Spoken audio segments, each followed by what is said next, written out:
Guten Morgen, meine lieben Freunde.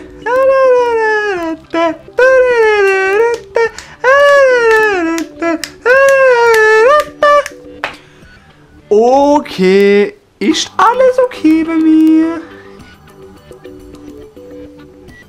So Leute, neulich habe ich wieder den ein oder anderen Blick auf YouTube laufen lassen und habe ich gesehen, dass eines meiner Videos kommentiert wurde.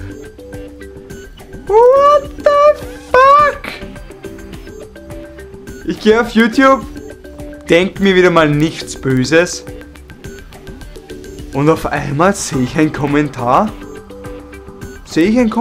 Von einem, der mein Video geschaut hat. Alle ist das jetzt! Oh mein Gott! Also dieser Herr, yo, echt mein Freund. Jetzt sind wir Freunde. Alter, komm schon. Alter. Komm schon!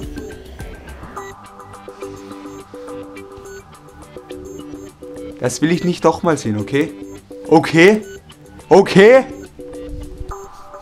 So, noch eine kurze andere Geschichte.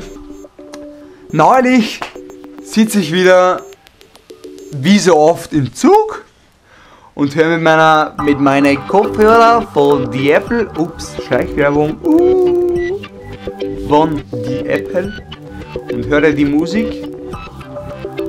Und ihr kennt das sicher, wenn man einen richtig geilen Beat hat, dann wippt der Kopf immer so, gell? Aber ihr bemerkt es nicht. Und ich sitze im Zug und sitze richtig drinnen und gib's mir Vollgas, wirklich. Ich sitze drinnen und danach denke ich mir, mich schauen die Leute alle an.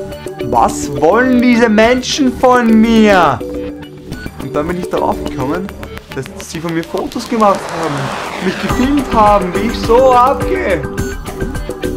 Ursuper! Leute, wenn ich ein Video finde, ja, aber dann schauen wir mal, was wir sehen. Leute, es hat mich wieder mal gefreut, dass ihr mein Video geschaut habt. Ich verstehe es nicht warum und ich verstehe nicht, warum man das dann kommentiert, aber es freut mich und komm schon. Achso, ja, du bist ja so einer, der das nicht macht, gell? Du bist ja cool. Du machst keine Öffentlichkeit. Ja, das ist schon okay. Auf Wiedersehen.